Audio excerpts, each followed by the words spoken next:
أعوذ بالله من الشيطان الرجيم. بسم الله الرحمن الرحيم. الحمد لله رب العالمين الرحمن الرحيم مالك يوم الدين. إياك نعبد وإياك نستعين. اهدنا الصراط المستقيم صراط الذين أنعمت عليهم غير المغضوب عليهم ولا الضالين.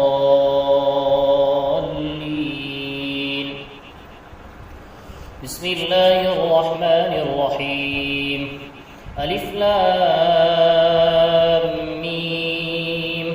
ذلك الكتاب لا ريب فيه هدى للمتقين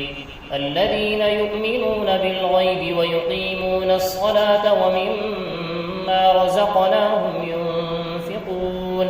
والذين يؤمنون بما أنزل إليك وما أنزل من قبلك وبالآخرة هم يوقنون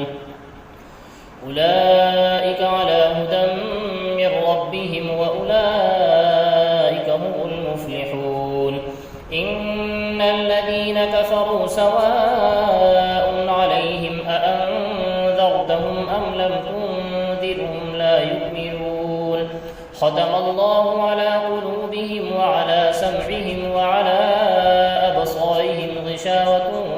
ولهم عذاب عظيم. ومن الناس من يقول آمنا بالله وباليوم الآخر وما هم بمؤمنين يخادعون الله والذين آمنوا وما يخدعون إلا أنفسهم وما يشعرون. في قلوبهم مرض فزادهم الله مرضا ولهم عذاب أليم بما كانوا يكذبون. وإذا قيل لهم لا تفسدوا في الأرض قالوا إنما نحن مصلحون ألا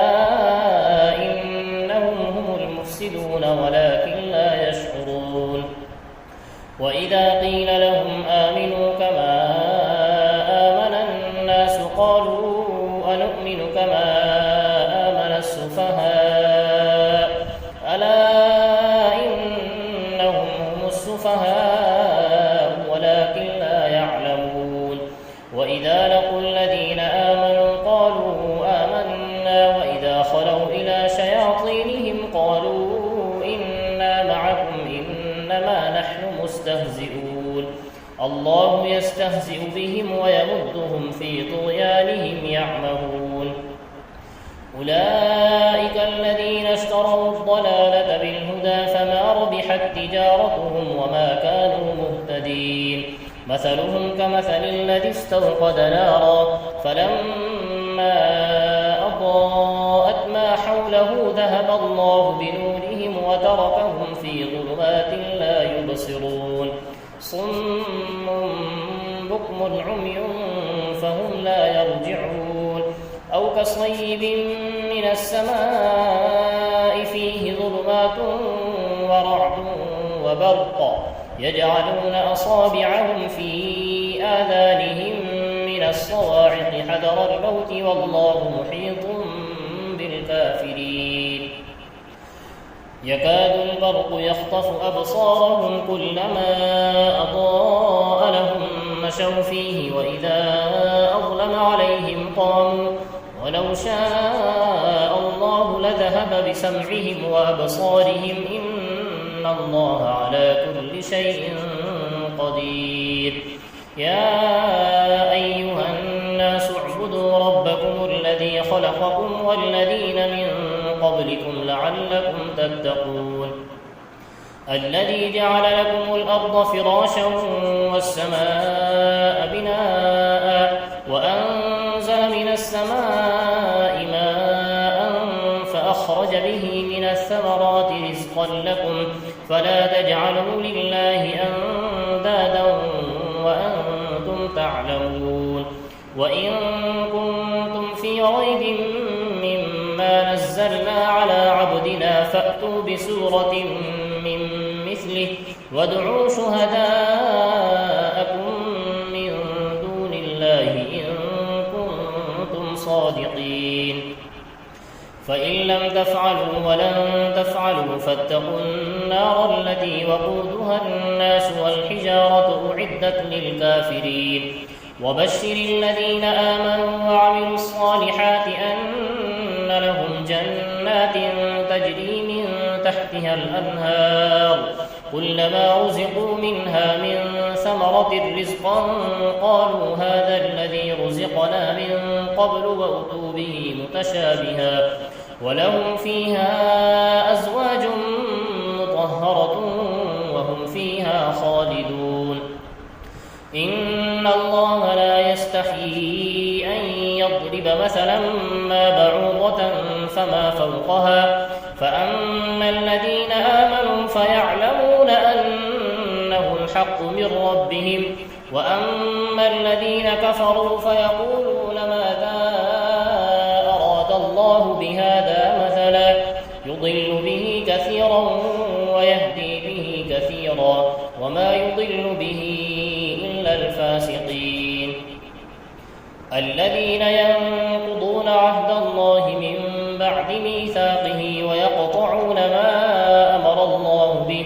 ويقطعون ما أمر الله به أن يوصل ويفسدون في الأرض أولئك هم الخاسرون كيف تكفرون بالله وكنتم أمواتا فأحياكم ثم يميتكم ثم يحييكم ثم إليه ترجعون هو الذي خلق لكم ما في الأرض جميعا ثم استوى إلى السماء فسواهن 7 سماوات وهو بكل شيء عليم وإذ قال ربك للملائكة إني جاعل في الأرض خليفة قالوا أتجعل فيها من يفسد فيها ويسفك الدماء ونحن نسبح بحمدك ونقدس لك قال إني أعلم ما لا تعلمون وعلم آدم الأسماء كلها ثم عرضهم على الملائكة فقال أنبئوني بأسماء هؤلاء إن كنتم صادقين قالوا سبحانك لا علم لنا إلا ما علمتنا إنك أنت العليم الحكيم قال يا آدم أنبئهم بأسمائهم فلما أنبأهم بأسمائهم قال ألم أقل لكم إني أعلم غيب السماوات والأرض وأعلم ما تبدون وما كنتم تكتمون وإذ قلنا للملائكة اسجدوا لآدم فسجدوا إلا إبليس أبى واستكبر وكان من الكافرين وقلنا يا آدم اسكن أنت وزوجك الجنة وكلا منها رغدا حيث شئتما ولا تقربا هذه الشجرة فتكونا من الظالمين فأزلهما الشيطان عنها فأخرجهما مما كانا فيه وقلنا اهبطوا بعضكم لبعض عدو ولكم في الأرض مستقر ومتاع إلى حين فتلقى آدم من ربه كلمات فتاب عليه إنه هو التواب الرحيم قل اهبطوا منها جميعا فإما يأتينكم مني هدى فمن تبع هداي فلا خوف عليهم ولا هم يحزنون والذين كفروا وكذبوا بآياتنا أولئك أصحاب النار هم فيها خالدون يا بني إسرائيل اذكروا نعمتي التي أنعمت عليكم وأوفوا بعهدي أوف بعهدكم وإياي فارهبون وآمنوا بما أنزلت مصدقا لما معكم ولا تكونوا أول كافر به ولا تشتروا بآياتي ثمنا قليلا وإياي فاتقون ولا تلبسوا الحق بالباطل وتكتموا الحق وأنتم تعلمون وأقيموا الصلاة وآتوا الزكاة واركعوا مع الراكعين أتأمرون الناس بالبر وتنسون أنفسكم وأنتم تتلون الكتاب أفلا تعقلون واستعينوا بالصبر والصلاة وإنها لكبيرة إلا على الخاشعين الذين يظنون أنهم ملاقو ربهم وأنهم إليه راجعون يا بني إسرائيل اذكروا نعمتي التي أنعمت عليكم وأني فضلتكم على العالمين واتقوا يوما لا تجزي نفس عن نفس شيئا ولا يقبل منها شفاعة ولا يؤخذ منها عدل ولا هم ينصرون وإذ نجيناكم من آل فرعون يسومونكم سوء العذاب يذبحون أبناءكم ويستحيون نساءكم وفي ذلكم بلاء من ربكم عظيم وإذ فرقنا بكم البحر فأنجيناكم وأغرقنا آل فرعون وأنتم تنظرون وإذ واعدنا موسى 40 ليلة ثم اتخذتم العجل من بعده وأنتم ظالمون ثم عفونا عنكم من بعد ذلك لعلكم تشكرون وإذ آتينا موسى الكتاب والفرقان لعلكم تهتدون وإذ قال موسى لقومه يا قوم إنكم ظلمتم أنفسكم باتخاذكم العجل فتوبوا إلى بارئكم فاقتلوا أنفسكم ذلكم خير لكم عند بارئكم فتاب عليكم إنه هو التواب الرحيم وإذ قلتم يا موسى لن نؤمن لك حتى نرى الله جهرة فأخذتكم الصاعقة وأنتم تنظرون ثم بعثناكم من بعد موتكم لعلكم تشكرون وظللنا عليكم الغمام وأنزلنا عليكم المن والسلوى كلوا من طيبات ما رزقناكم وما ظلمونا ولكن كانوا أنفسهم يظلمون وإذ قلنا ادخلوا هذه القرية فكلوا منها حيث شئتم رغدا وادخلوا الباب سجدا وقولوا حطة نغفر لكم خطاياكم وسنزيد المحسنين فبدل الذين ظلموا قولا غير الذي قيل لهم فأنزلنا على الذين ظلموا رجزا من السماء بما كانوا يفسقون وإذ استسقى موسى لقومه فقلنا اضرب بعصاك الحجر فانفجرت منه 12 عينا قد علم كل أناس مشربهم كلوا واشربوا من رزق الله ولا تعثوا في الأرض مفسدين وإذ قلتم يا موسى لن نصبر على طعام واحد فادع لنا ربك يخرج لنا مما تنبت الأرض من بقلها وقثائها وفومها وعدسها وبصلها قال أتستبدلون الذي هو أدنى بالذي هو خير اهبطوا مصرا فإن لكم ما سألتم وضربت عليهم الذلة والمسكنة وباءوا بغضب من الله ذلك بأنهم كانوا يكفرون بآيات الله ويقتلون النبيين بغير الحق ذلك بما عصوا وكانوا يعتدون إن الذين آمنوا والذين هادوا والنصارى والصابئين من آمن بالله واليوم الآخر وعمل صالحا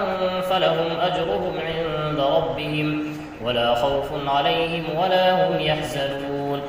وإذ أخذنا ميثاقكم ورفعنا فوقكم الطور خذوا ما آتيناكم بقوة واذكروا ما فيه لعلكم تتقون ثم توليتم من بعد ذلك فلولا فضل الله عليكم ورحمته لكنتم من الخاسرين ولقد علمتم الذين اعتدوا منكم في السبت فقلنا لهم كونوا قردة خاسئين فجعلناها نكالا لما بين يديها وما خلفها وموعظة للمتقين وإذ قال موسى لقومه إن الله يأمركم أن تذبحوا بقرة قالوا أتتخذنا هزوا قال أعوذ بالله أن أكون من الجاهلين قالوا ادع لنا ربك يبين لنا ما هي قال إنه يقول إنها بقرة لا فارض ولا بكر عوان بين ذلك فافعلوا ما تؤمرون قالوا ادع لنا ربك يبين لنا ما لونها قال إنه يقول إنها بقرة صفراء فاقع لونها تسر الناظرين قالوا ادع لنا ربك يبين لنا ما هي إن البقرة شابه علينا وإنا إن شاء الله لمهتدون قال إنه يقول إنها بقرة لا ذلول تثير الأرض ولا تسقي الحرث مسلمة لا شية فيها قالوا الآن جئت بالحق فذبحوها وما كادوا يفعلون وإذ قتلتم نفسا فادارأتم فيها والله مخرج ما كنتم تكتمون فقلنا اضربوه ببعضها كذلك يحيي الله الموتى ويريكم آياته لعلكم تعقلون ثم قست قلوبكم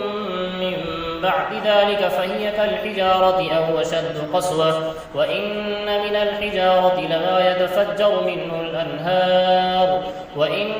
منها لما يشقق فيخرج منه الماء وإن منها لما يهبط من خشية الله وما الله بغافل عما تعملون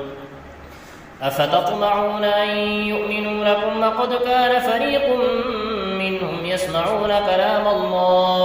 وقد كان فريق منهم يسمعون كلام الله ثم يحرفونه من بعد ما عقلوه وهم يعلمون وإذا لقوا الذين آمنوا قالوا آمنا وإذا خلا بعضهم إلى بعض قالوا وتحدثونهم بما فتح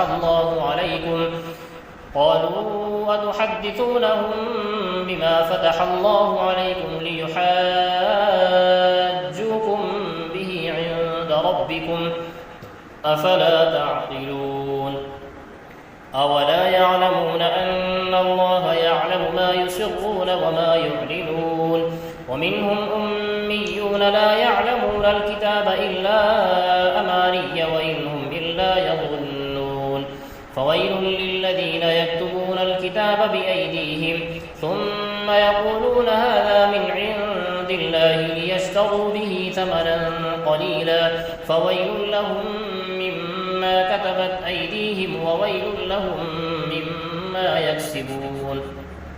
وقالوا لن تمسنا النار إلا أياما معدودة قل أتخذتم عند الله عهدا فلن يخلف الله عهده أم تقولون على الله ما لا تعلمون بلى من كسب سيئة وأحاطت به خطيئته فأولئك أصحاب النار هم فيها خالدون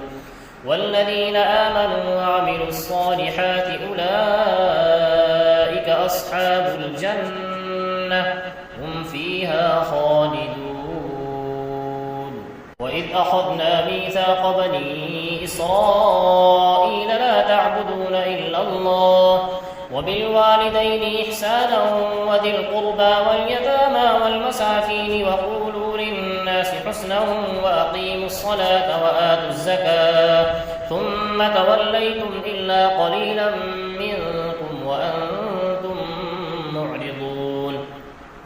وإذ أخذنا ميثاقكم لا تسفكون دماءكم ولا تخرجون أنفسكم من دياركم ثم أقررتم وأنتم تشهدون ثم أنتم هؤلاء تقتلون أنفسكم وتخرجون فريقا منكم من ديارهم تظاهرون عليهم بالإثم والعدوان وإن يأتوكم أسارى تفادوهم وهو محرم عليكم إخراجهم أفتؤمنون ببعض الكتاب وتكفرون ببعض فما جزاء من يفعل ذلك منكم إلا خزي في الحياة الدنيا ويوم القيامة يردون إلى أشد العذاب وما الله بغافل عما تعملون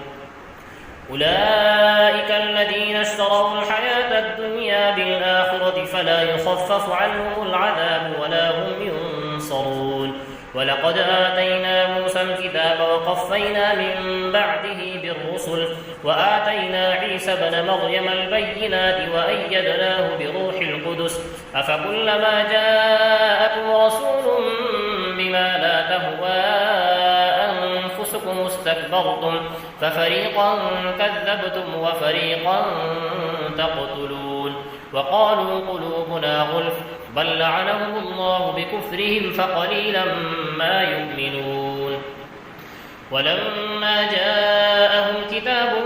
من عند الله مصدق لما معهم وكانوا من قبل يستفتحون على الذين كفروا فلما جاءهم ما عرفوا كفروا به فلعنة الله على الكافرين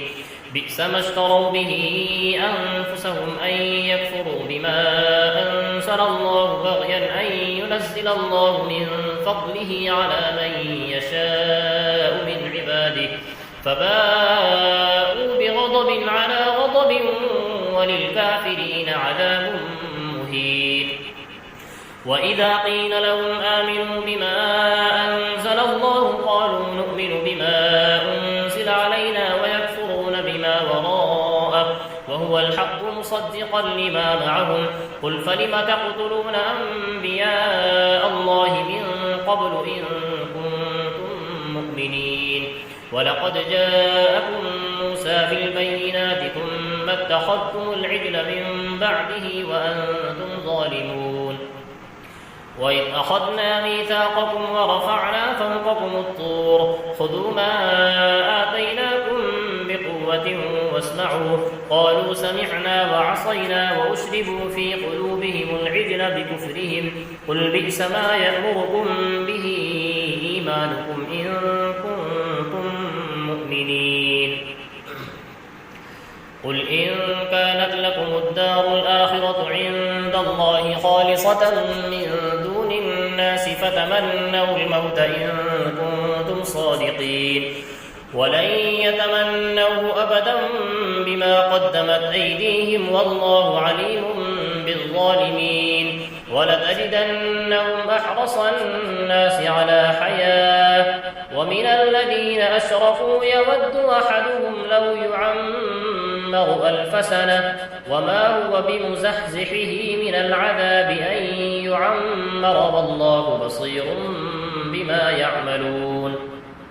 قل من كان عدوا لجبريل فإنه نزله على قلبك بإذن الله مصدقا لما بين يديه وهدى وبشرى للمؤمنين من كان عدوا لله وملائكته ورسله وجبريل وميكال فإن الله عدو للكافرين ولقد أنزلنا إليك آيات بينات وما يكفر بها إلا الفاسقون أوكلما عاهدوا عهدا نبذه فريق منهم بل أكثرهم لا يؤمنون ولما جاءهم رسول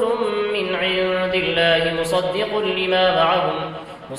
لما معهم نبذ فريق من الذين أوتوا الكتاب كتاب الله وراء ظهورهم كأنهم لا يعلمون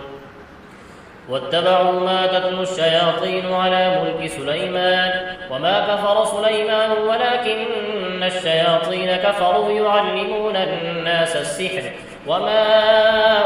أنزل على الملكين ببابل هاروت وماروت وما يعلمان من أحد حتى يقولا إنما نحن فتنة فلا تكفر فيتعلمون منهما ما يفرقون به بين المرء وزوجه وما هم بضارين به من أحد إلا بإذن الله ويتعلمون ما يضرهم ولا ينفعهم ولقد علموا لمن اشتراه ما له في الآخرة من خلاق ولبئس ما شروا به أنفسهم لو كانوا يعلمون ولو أنهم آمنوا واتقوا لمثوبة من عند الله خير لو كانوا يعلمون يا أيها الذين آمنوا لا تقولوا راعنا وقولوا انظرنا واسمعوا وللكافرين عذاب أليم ما يود الذين كفروا من أهل الكتاب ولا المشركين أن ينزل عليكم من خير من ربكم والله يختص برحمته من يشاء والله ذو الفضل العظيم ما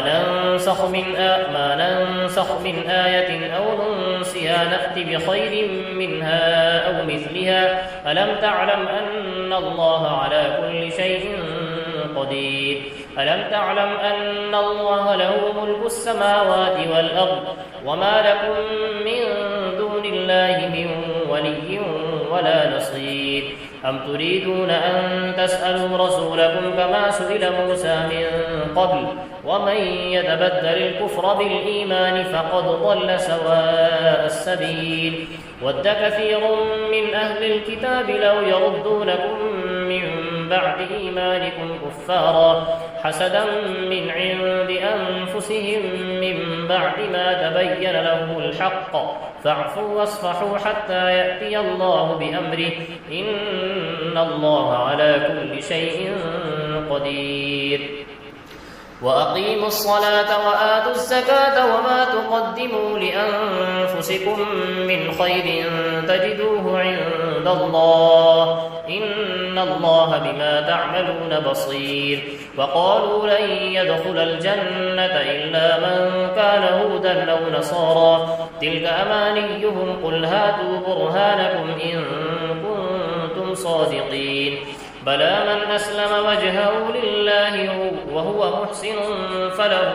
أجره عند ربه بلى من أسلم وجهه لله وهو محسن فله أجره عند ربه ولا خوف عليهم ولا هم يحزنون وقالت اليهود ليست النصارى على شيء وقالت النصارى ليست اليهود على شيء وهم يتلون الكتاب كذلك قال الذين لا يعلمون مثل قولهم فالله يحكم بينهم يوم القيامة فيما كانوا فيه يختلفون ومن أظلم ممن منع مساجد الله أن يذكر فيها اسمه وسعى في خرابها أولئك ما كان لهم أن يدخلوها إلا خائفين لهم في الدنيا خزي ولهم في الآخرة عذاب عظيم ولله المشرق والمغرب فأينما تولوا فثم وجه الله إن الله واسع عليم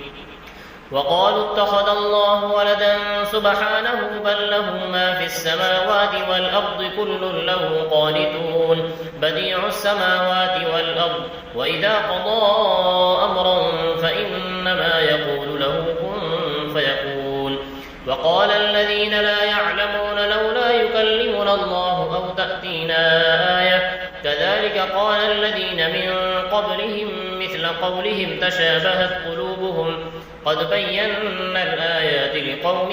يوقنون إنا أرسلناك بالحق بشيرا ونذيرا ولا تسأل عن أصحاب الجحيم ولن ترضى عنك اليهود ولا النصارى حتى تتبع ملتهم قل إن هدى الله هو الهدى ولئن اتبعت أهواءهم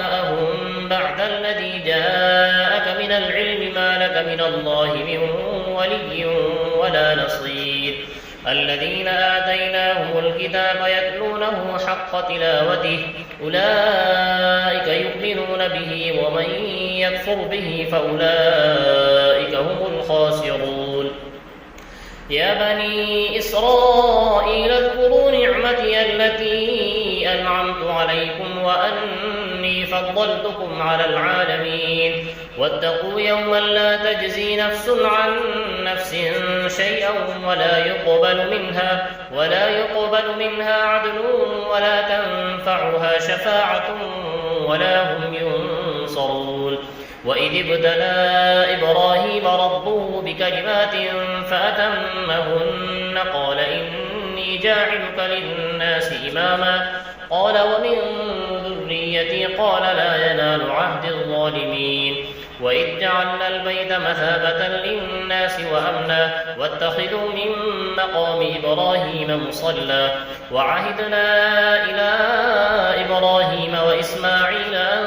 طهر بيتي للطائفين والعاكفين والركع السجود وإذ قال إبراهيم رب اجعل هذا بلدا آمنا وارزق أهله من الثمرات من آمن منهم بالله واليوم الآخر قال ومن كفر فأمتعه قليلا ثم أضطره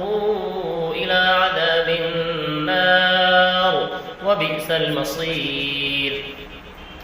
وإذ يرفع إبراهيم القواعد من البيت وإسماعيل ربنا تقبل منا إنك أنت السميع العليم ربنا واجعلنا مسلمين لك ومن ذريتنا أمة مسلمة لك وأرنا مناسكنا وتب علينا إنك أنت التواب الرحيم ربنا وابعث فيهم رسولا منهم يتلو عليهم آياتك ويعلمهم الكتاب والحكمة ويزكيهم إنك أنت العزيز الحكيم ومن يرغب عن ملة إبراهيم إلا من سفه نفسه ولقد اصطفيناه في الدنيا وإنه في الآخرة لمن الصالحين إذ قال له ربه أسلم قال أسلمت لرب العالمين ووصى بها إبراهيم بنيه ويعقوب يا بني إن الله اصطفى لكم الدين فلا تموتن إلا وأنتم مسلمون أم كنتم شهداء إذ حضر يعقوب الموت إذ قال لبنيه ما تعبدون من بعدي قالوا نعبد إلهك وإله آبائك إبراهيم وإسماعيل وإسحاق إلها واحدا ونحن له مسلمون تلك أمة قد خلت لها ما كسبت ولكم ما كسبتم ولا تسألون عما كانوا يعملون وقالوا كونوا هودا أو نصارى تهتدوا قل بل ملة إبراهيم حنيفا وما كان من المشركين قولوا آمنا بالله وما أنزل إلينا وما أنزل إلى إبراهيم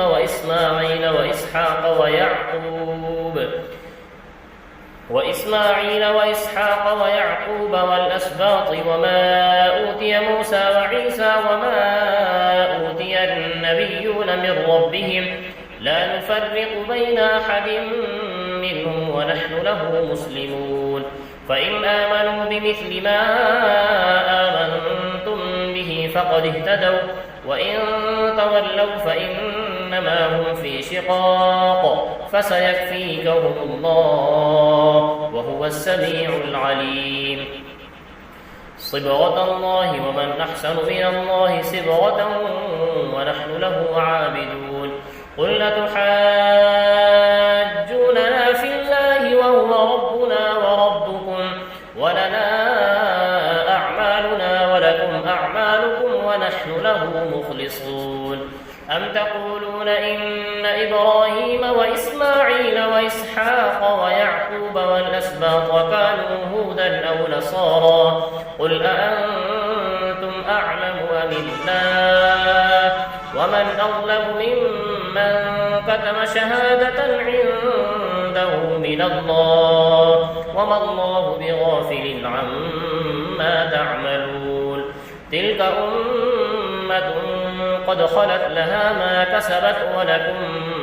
ما كسبتم ولا تسألون عما كانوا يعملون سيقول السفهاء من الناس ما ولاهم عن قبلتهم التي كانوا عليها قل لله المشرق والمغرب يهدي من يشاء إلى صراط مستقيم وكذلك جعلناكم أمة وسطا لتكونوا شهداء على الناس ويكون الرسول عليكم شهيدا وما جعلنا القبلة التي كنت عليها إلا لنعلم من يتبع الرسول ممن ينقلب على عقبيه وإن كانت لكبيرة إلا على الذين هدى الله وما كان الله ليضيع إيمانكم إن الله بالناس لرؤوف رحيم قد نرى تقلب وجهك في السماء فلنولينك قبلة ترضاها فول وجهك شطر المسجد الحرام وحيث ما كنتم فولوا وجوهكم شطره وإن الذين أوتوا الكتاب ليعلمون أنه الحق من ربهم وما الله بغافل عما يعملون ولئن أتيت الذين أوتوا الكتاب بكل آية ما تبعوا قبلتك وما أنت بتابع قبلتهم وما بعضهم بتابع قبلة بعض ولئن اتبعت أهواءهم من بعد ما جاءك من العلم إنك إذا لمن الظالمين الذين آتيناهم الكتاب يعرفونه كما يعرفون أبناءهم وإن فريقا منهم ليكتمون الحق وهم يعلمون الحق من ربك فلا تكونن من الممترين ولكل وجهة هو موليها فاستبقوا الخيرات أينما تكونوا يأتي بكم الله جميعا إن الله على كل شيء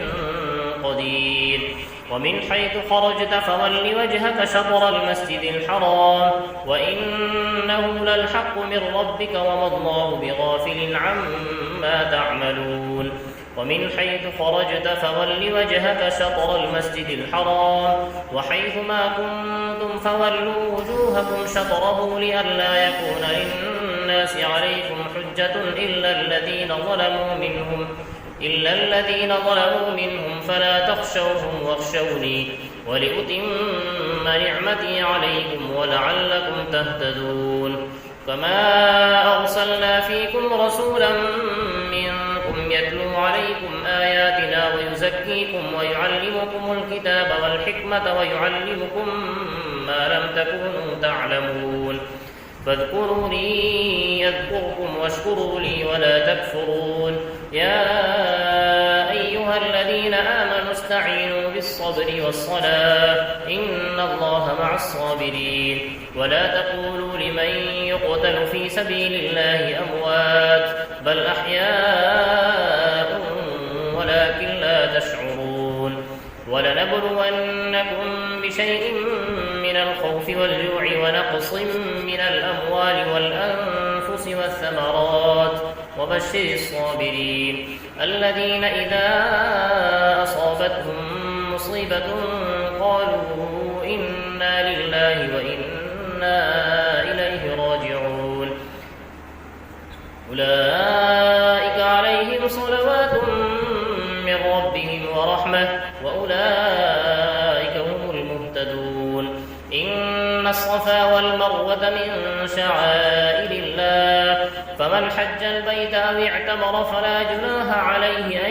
يطوف بهما ومن تطوع خيرا فإن الله شاكر عليم إن الذين يكتمون ما أنزلنا من البينات والهدى من بعد ما بيناه للناس في الكتاب أولئك يلعنهم الله ويلعنهم اللاعنون إلا الذين تابوا وأصلحوا وبينوا فأولئك أتوب عليهم وأنا التواب الرحيم. إن الذين كفروا وماتوا وهم كفار أولئك عليهم لعنة الله والملائكة والناس أجمعين خالدين فيها لا يخفف عنهم العذاب ولا هم ينظرون. وإلهكم إله واحد لا إله إلا هو الرحمن الرحيم. إن في خلق السماوات والأرض واختلاف الليل والنهار والفلك التي تجري في البحر بما ينفع الناس وما أنزل الله من السماء من ماء فأحيا به الأرض بعد موتها وبث فيها من كل دابة وتصريف الرياح والسحاب المسخر بين السماء والأرض لآيات لقوم يعقلون. ومن الناس من يتخذ من دون الله أندادا يحبونهم كحب الله والذين آمنوا أشد حبا لله ولو يرى الذين ظلموا إذ يرون العذاب أن القوة لله جميعا وأن الله شديد العذاب إذ تبرأ الذين اتبعوا من الذين اتبعوا ورأوا العذاب وتقطعت بهم الأسباب وقال الذين اتبعوا لو أن لنا كرة فنتبرأ منهم كما تبرأوا منا كذلك يريهم الله أعمالهم حسرات عليهم وما هم بخارجين من النار. يا أيها الناس كلوا مما في الأرض حلالا طيبا ولا تتبعوا خطوات الشيطان إنه لكم عدو مبين. إنما يأمركم بالسوء والفحشاء وأن تقولوا على الله ما لا تعلمون. وإذا قيل لهم اتبعوا ما أنزل الله قالوا بل نتبع ما ألفينا عليه آباءنا أولو كان آباؤهم لا يعقلون شيئا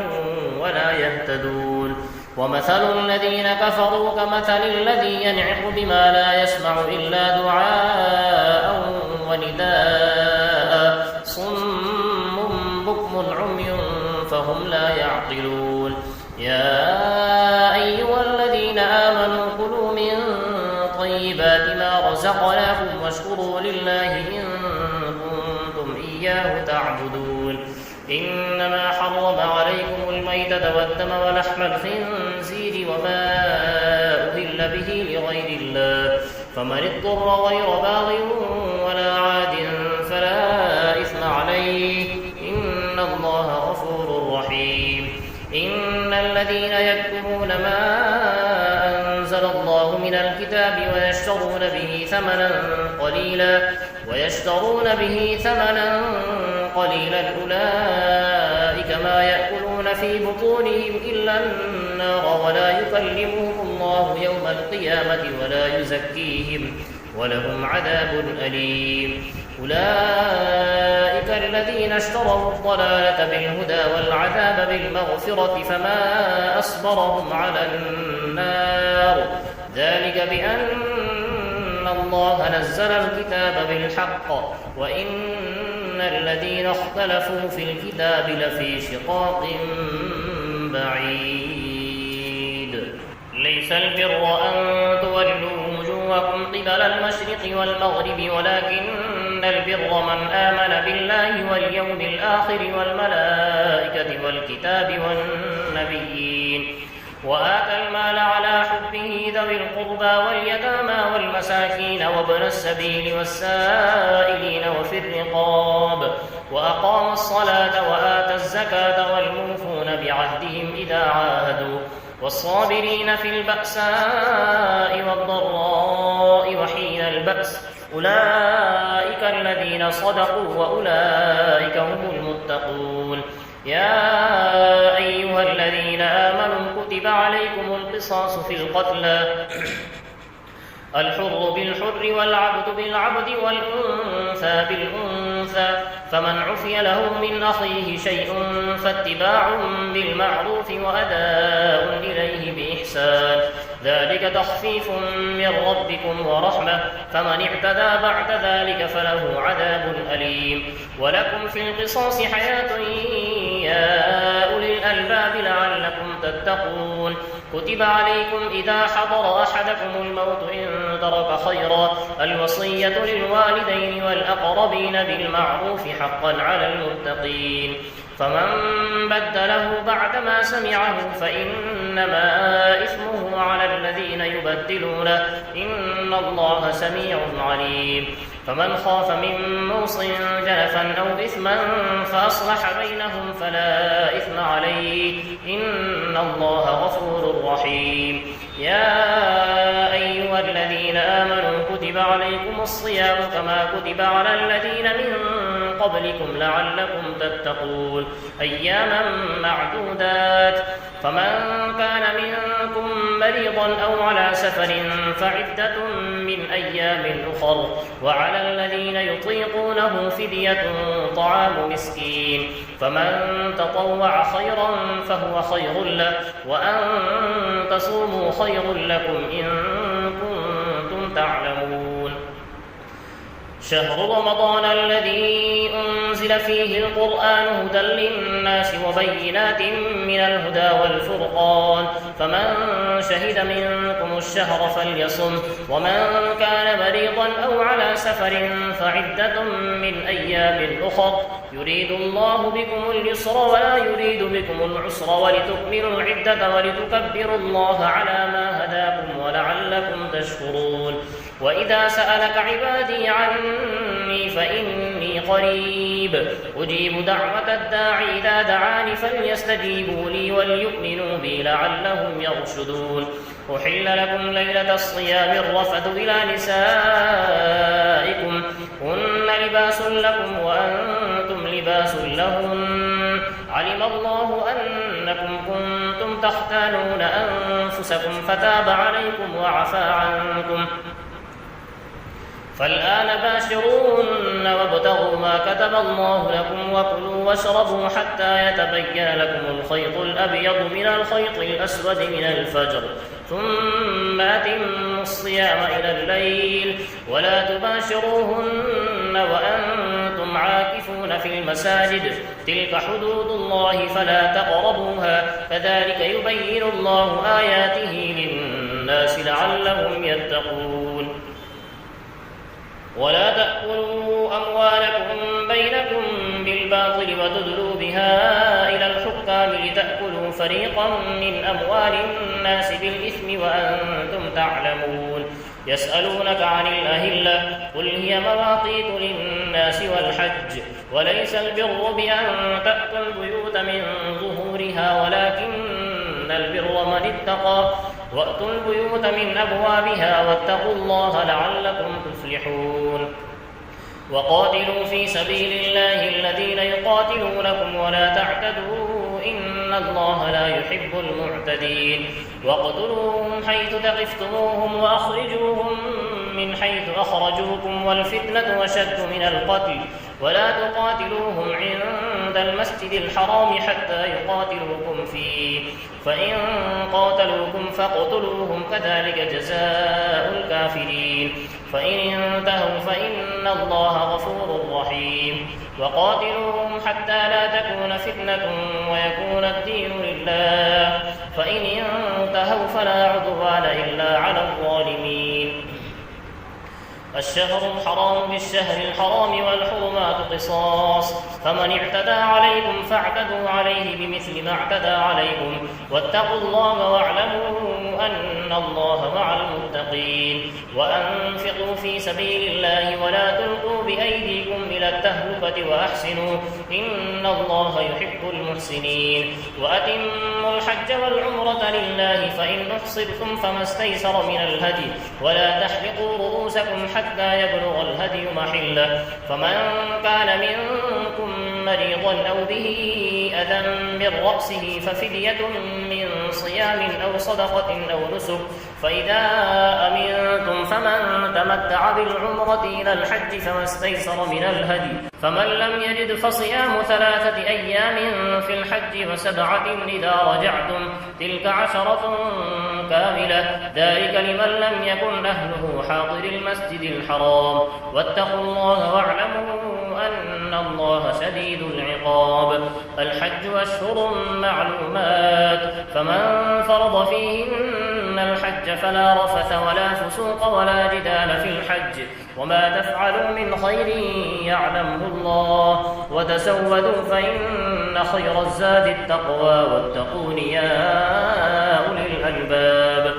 ليس عليكم جناح أن تبتغوا فضلا من ربكم، فإذا أفضتم من عرفات فاذكروا الله عند المشعر الحرام، واذكروه كما هداكم وإن كنتم من قبله لمن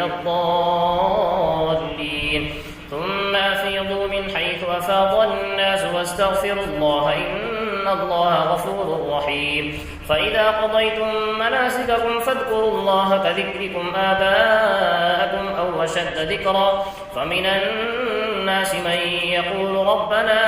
آتنا في الدنيا وما له في الآخرة من خلاق، ومنهم من يقول ربنا آتنا في الدنيا حسنة وفي الآخرة حسنة وقنا عذاب النار، أولئك لهم نصيب مما كسبوا والله سريع الحساب.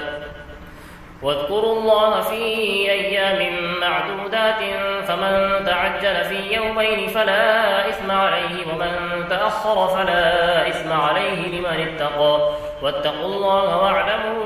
أنكم إليه تحشرون. ومن الناس من يعجبك قوله في الحياة الدنيا ويشهد الله على ما في قلبه وهو ألد الخصام، وإذا تولى سعى في الأرض ليفسد فيها ويهلك الحرث والنسل، والله لا يحب الفساد. وإذا قيل له اتق الله أخذته العزة بالإثم فحسبه جهنم ولبئس المهاد. ومن الناس من يشري نفسه ابتغاء مرضات الله والله رؤوف بالعباد. يا أيها الذين آمنوا ادخلوا في السلم كافة ولا تتبعوا خطوات الشيطان إنه لكم عدو مبين. فإن زللتم من بعد ما جاءتكم البينات فاعلموا أن الله عزيز حكيم. هل ينظرون إلا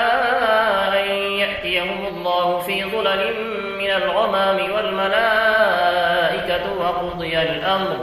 وإلى الله ترجع الأمور. سل بني إسرائيل كم آتيناهم من آية بينة ومن يبدل نعمة الله من بعد ما جاءته فإن الله شديد العقاب. زين للذين كفروا الحياة الدنيا ويسخرون من الذين آمنوا والذين اتقوا فوقهم يوم القيامة والله يرزق من يشاء بغير حساب. كان الناس أمة واحدة فبعث الله النبيين مبشرين ومنذرين وأنزل معهم الكتاب بالحق ليحكم بين الناس فيما اختلفوا فيه وما اختلف فيه إلا الذين أوتوه من بعد ما جاءتهم البينات بغيا بينهم فهدى الله الذين آمنوا لما اختلفوا فيه من الحق بإذنه والله يهدي من يشاء إلى صراط مستقيم. أم حسبتم أن تدخلوا الجنة ولما يأتكم مثل الذين خلوا من قبلكم مستهم البأساء والضراء وزلزلوا حتى يقول الرسول والذين آمنوا معه متى نصر الله ألا إن نصر الله قريب يسألونك ماذا ينفقون قل ما أنفقتم من خير فللوالدين والأقربين واليتامى والمساكين وابن السبيل وما تفعلوا من خير فإن الله به عليم كتب عليكم القتال وهو كره لكم وعسى أن تكرهوا شيئا وهو خير لكم وعسى أن تحبوا شيئا وهو شر لكم والله يعلم وأنتم لا تعلمون يسألونك عن الشهر الحرام قتال فيه قل قتال فيه كبير وصد عن سبيل الله وكفر به والمسجد الحرام وإخراج أهله منه أكبر عند الله والفتنة أكبر من القتل ولا يزالون يقاتلونكم حتى يردوكم عن دينكم إن استطاعوا ومن يرتد منكم عن دينه فيمت وهو كافر فأولئك حبطت أعمالهم في الدنيا والآخرة وأولئك أصحاب النار هم فيها خالدون إن الذين آمنوا والذين هاجروا وجاهدوا في سبيل الله أولئك يرجون رحمة الله والله غفور رحيم يسألونك عن الخمر والميسر قل فيهما إثم كبير ومنافع للناس وإثمهما أكبر من نفعهما ويسألونك ماذا ينفقون قل العفو كذلك يبين الله لكم الآيات لعلكم تتفكرون في الدنيا والآخرة ويسألونك عن اليتامى قل إصلاح لهم خير وإن تخالطوهم فإخوانكم والله يعلم المفسد من المصلح ولو شاء الله لأعنتكم إن الله عزيز حكيم ولا تنكحوا المشركات حتى يؤمن ولأمة مؤمنة خير من مشركة ولو أعجبتكم ولا تنكحوا المشركين حتى يؤمنوا ولعبد مؤمن خير من مشرك ولو أعجبكم أولئك يدعون إلى النار والله يدعو إلى الجنة والمغفرة بإذنه ويبين آياته للناس لعلهم يتذكرون ويسألونك عن المحيض قل هو أذى فاعتزلوا النساء في المحيض ولا تقربوهن حتى يطهرن فإذا تطهرن فأتوهن من حيث أمركم الله إن الله يحب التوابين ويحب المتطهرين نساؤكم حرث لكم فأتوا حرثكم أنى شئتم وقدموا لأنفسكم واتقوا الله واعلموا أنكم ملاقوه وبشر المؤمنين ولا تجعلوا الله عرضة لأيمانكم أن تبروا وتتقوا وتصلحوا بين الناس والله سميع عليم لا يؤاخذكم الله باللغو في أيمانكم ولكن يؤاخذكم بما كسبت قلوبكم والله غفور حليم للذين يؤلون من نسائهم تربص 4 أشهر فإن فاءوا فإن الله غفور رحيم وإن عزموا الطلاق فإن الله سميع عليم والمطلقات يتربصن بأنفسهن 3 قروء ولا يحل لهن أن يكتمن ما خلق الله في أرحامهن إن كن يؤمن بالله واليوم الآخر وبعولتهن أحق بردهن في ذلك إن أرادوا إصلاحا ولهن مثل الذي عليهن بالمعروف وللرجال عليهن درجة والله عزيز حكيم الطلاق 2 فإمساك بمعروف أو تسريح بإحسان ولا يحل لكم أن تأخذوا مما آتيتموهن شيئا إلا أن يخافا ألا يقيما حدود الله فإن خفتم ألا يقيما حدود الله فلا جناح عليهما فيما افتدت به تلك حدود الله فلا تعتدوها ومن يتعد حدود الله فأولئك هم الظالمون فإن طلقها فلا تحل له من بعد حتى تنكح زوجا غيره فإن طلقها فلا جناح عليهما أن يتراجعا إن ظنا أن يقيما حدود الله وتلك حدود الله يبينها لقوم يعلمون وإذا طلقتم النساء فبلغن أجلهن فأمسكوهن بمعروف أو سرحوهن بمعروف ولا تمسكوهن ضرارا لتعتدوا ومن يفعل ذلك فقد ظلم نفسه ولا تتخذوا آيات الله هزوا واذكروا نعمة الله عليكم وما أنزل عليكم من الكتاب والحكمة يعظكم به واتقوا الله واعلموا أن الله بكل شيء عليم وإذا طلقتم النساء فبلغن أجلهن فلا تعضلوهن أن ينكحن أزواجهن إذا تراضوا بينهم بالمعروف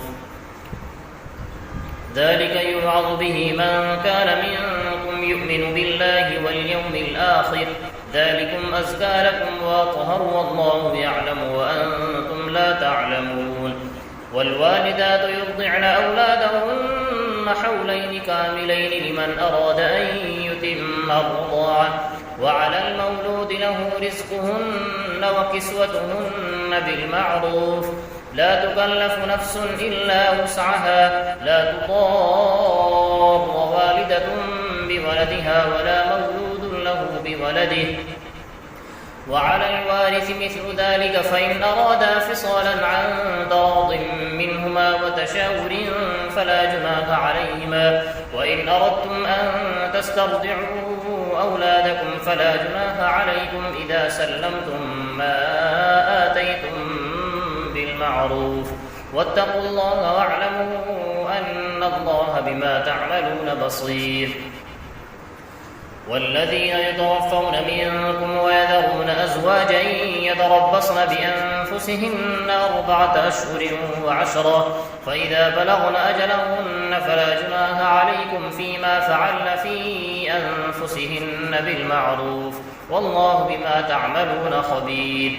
ولا جناح عليكم فيما عرضتم به من خطبة النساء أو أكننتم في أنفسكم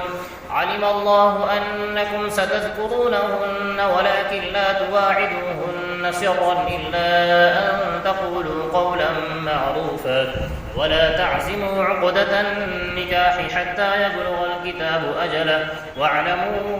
أن الله يعلم ما في أنفسكم فاحذروه واعلموا أن الله غفور حليم لا جناح عليكم إن طلقتم النساء ما لم تمسوهن أو تفرضوا لهن فريضة ومتعوهن على الموسع قدره وعلى المقدر قدره متاعا بالمعروف حقا على المحسنين وإن طلقتموهن من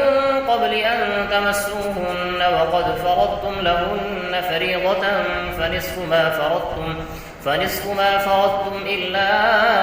أن يعفون أو يعفو الذي بيده عقدة النكاح وأن تعفوا أقرب للتقوى ولا تنسوا الفضل بينكم إن الله بما تعملون بصير حافظوا على الصلوات والصلاة الوسطى وقوموا لله قانتين فإن خفتم فرجالا أو ركبانا فإذا أمنتم فاذكروا الله كما علمكم ما لم تكونوا تعلمون والذين يتوفون منكم ويذرون أزواجا وصية لأزواجهم متاعا إلى الحول غير إخراج فإن خرجن فلا جناح عليكم فيما فعلن في أنفسهن من معروف والله عزيز حكيم وللمطلقات متاع بالمعروف حقا على المتقين كذلك يبين الله لكم آياته لعلكم تعقلون ألم تر إلى الذين خرجوا من ديارهم وهم ألوف حذر الموت فقال لهم الله موتوا ثم أحياهم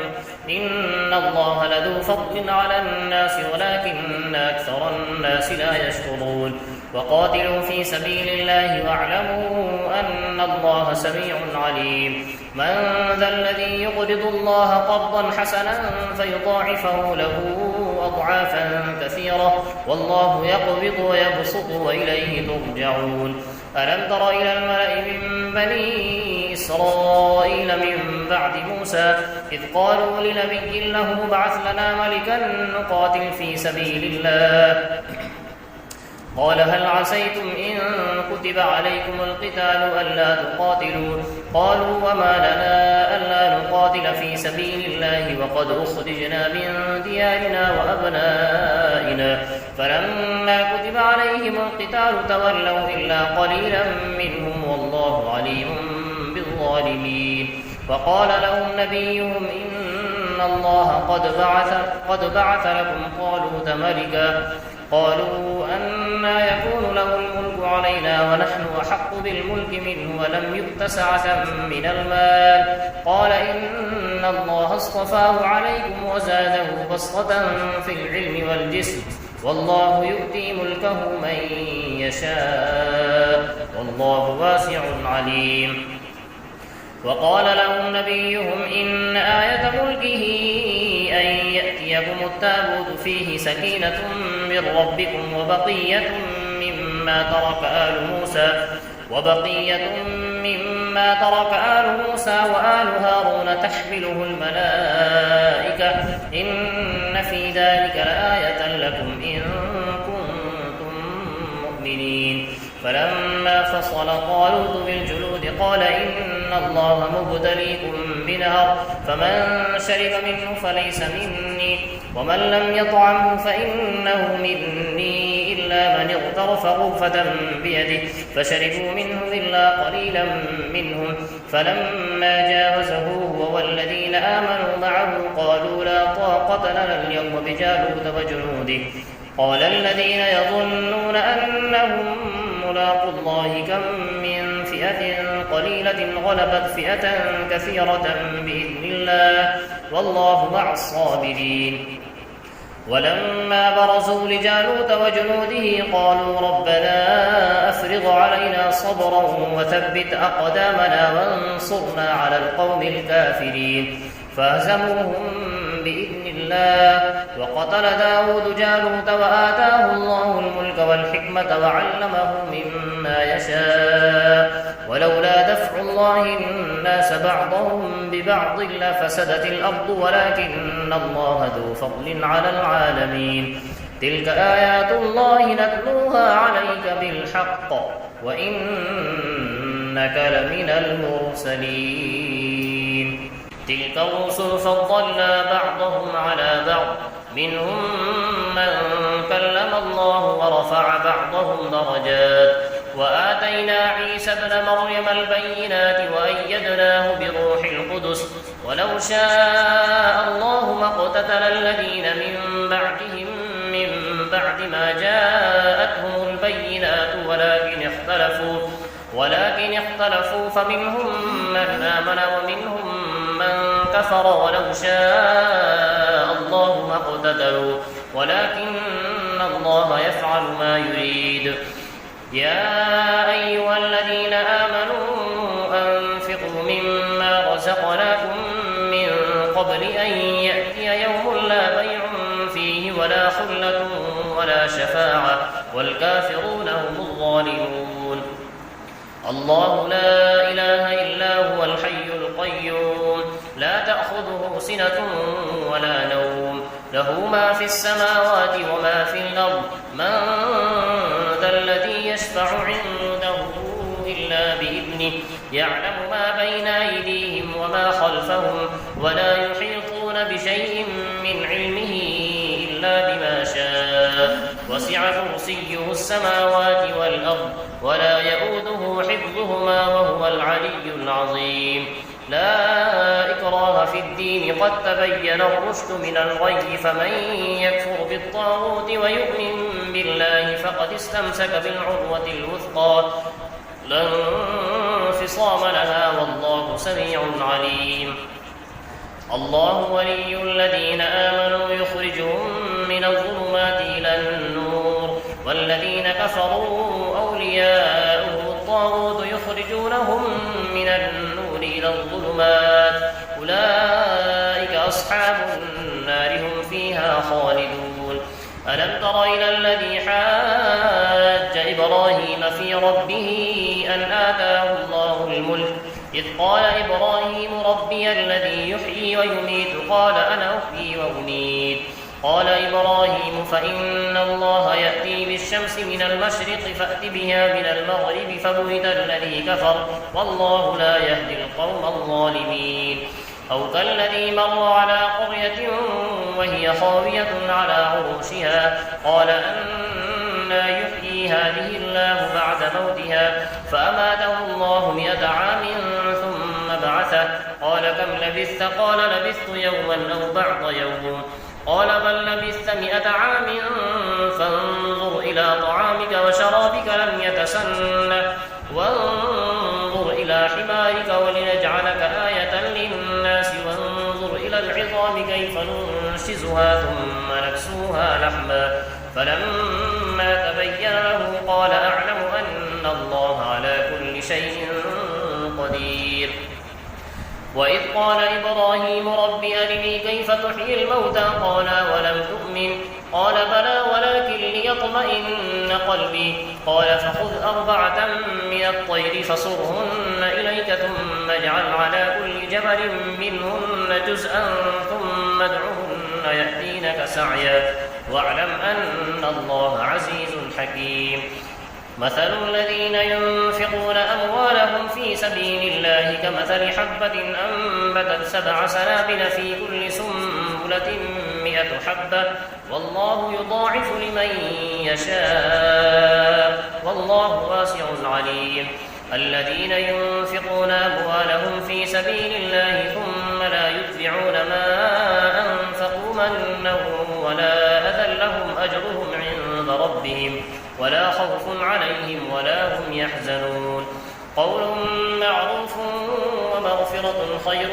من صدقة يتبعها أذى والله غني حليم. يا أيها الذين آمنوا لا تبطلوا صدقاتكم بالمن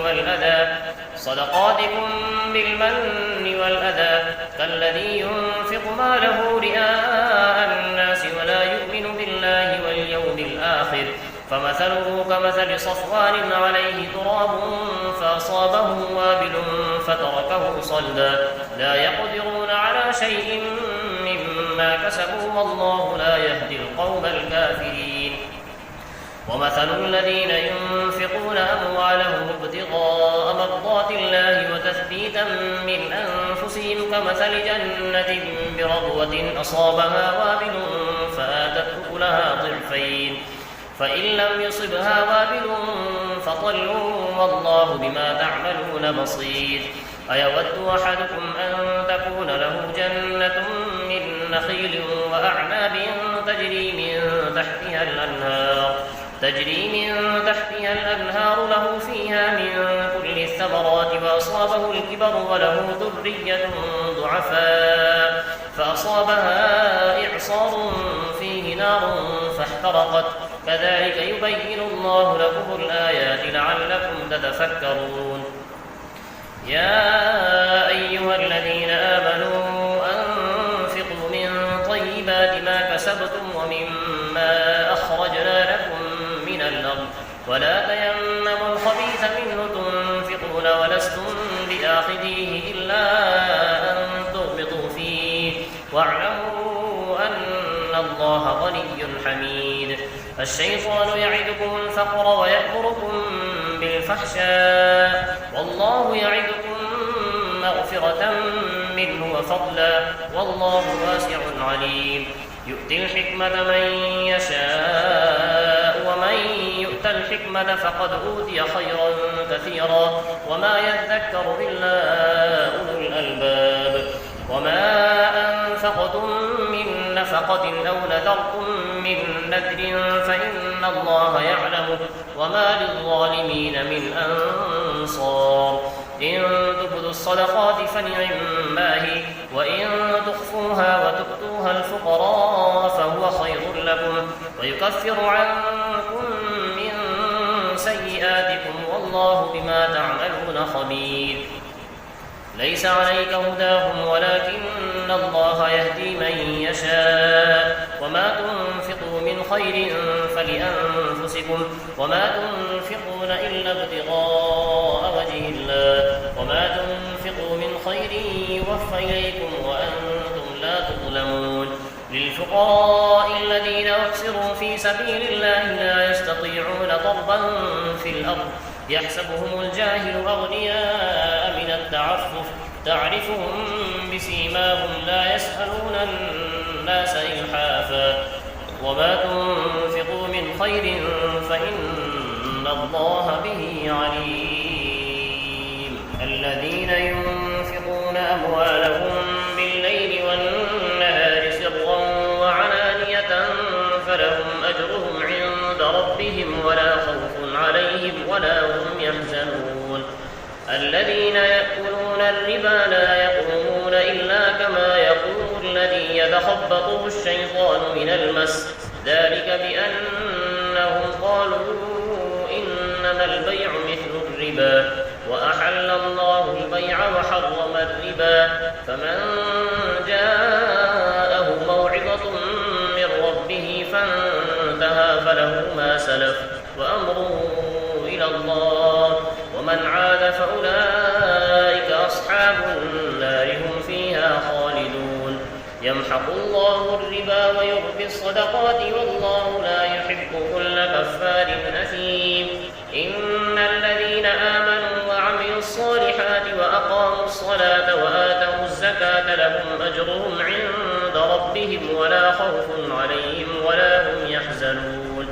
يا أيها الذين آمنوا اتقوا الله وذروا ما بقي من الربا إن كنتم مؤمنين فإن لم تفعلوا فأذنوا بحرب من الله ورسوله وإن تبتم فلكم رؤوس أموالكم لا تظلمون ولا تظلمون. وإن كان ذو عسرة فنظرة إلى ميسرة وأن تصدقوا خير لكم إن كنتم تعلمون. واتقوا يوما ترجعون فيه إلى الله ثم توفى كل نفس ما كسبت وهم لا يظلمون. يا أيها الذين آمنوا إذا تداينتم بدين إلى أجل مسمى فاكتبوه وليكتب بينكم كاتب بالعدل ولا يأب كاتب أن يكتب كما علمه الله فليكتب وليملل الذي عليه الحق وليتق الله ربه ولا يبخس منه شيئا فإن كان الذي عليه الحق سفيها أو ضعيفا أو لا يستطيع أن يمله فليملل وليه بالعدل واستشهدوا شهيدين من رجالكم فإن لم يكونا رجلين فرجل وامرأتان ممن ترضون من الشهداء أن تضل إحداهما فتذكر إحداهما الأخرى ولا يأبى الشهداء إذا ما دعوا ولا تسأموا أن تكتبوه صغيرا أو كبيرا إلى أجله ذلكم أقسط عند الله وأقوم للشهادة وأدنى ألا تغتابوا إلا أن تكون تجارة حاضرة تديرونها بينكم فليس عليكم جناح ألا تكتبوها وأشهدوا إذا تبايعتم ولا يضار كاتب ولا شهيد وإن تفعلوا فإنه فسوق بكم واتقوا الله ويعلمكم الله والله بكل شيء عليم. وإن كنتم على سفر ولم تجدوا كاتبا فرهان مقبوضة فإن أمن بعضكم بعضا فليؤدي الذي اؤتمن أمانته وليتق الله ربه ولا تكتموا الشهادة ومن يكتمها فإنه آثم قلبه والله بما تعملون عليم لله ما في السماوات وما في الأرض وإن تبدوا ما في أنفسكم أو تخفوه يحاسبكم به الله فيغفر لمن يشاء ويعذب من يشاء والله على كل شيء قدير آمن الرسول بما أنزل إليه من ربه والمؤمنون كل آمن بالله وملائكته وكتبه ورسله لا نفرق بين أحد من رسله وقالوا سمعنا وأطعنا غفرانك ربنا وإليك المصير لا يكلف الله نفسا إلا وسعها لها ما كسبت وعليها ما اكتسبت ربنا لا تؤاخذنا إن نسينا أو أخطأنا ربنا ولا تحمل علينا إصرا كما حملته على الذين من قبلنا ربنا ولا تحملنا ما لا طاقة لنا به واعف عنا واغفر لنا وارحمنا أنت مولانا فانصرنا على القوم الكافرين. Thanks for watching. Don't forget to like, comment, share and subscribe to Al Wahid channel.